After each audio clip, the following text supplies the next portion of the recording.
I would make sure to have a couple $100 of cash on you, because sometimes our last hurricane that we had no power, you couldn't use your debit card or your ATM card anywhere.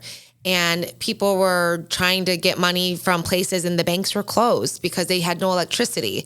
So I would definitely have a couple $100 on hand, because the restaurants that do open up, you'll get like pizzerias that have like a coal fire pizza that will sell pizzas for cheap, and everything is cash. So cash is just flowing during the hurricane. So definitely a few $100s in cash I would keep on hand at home.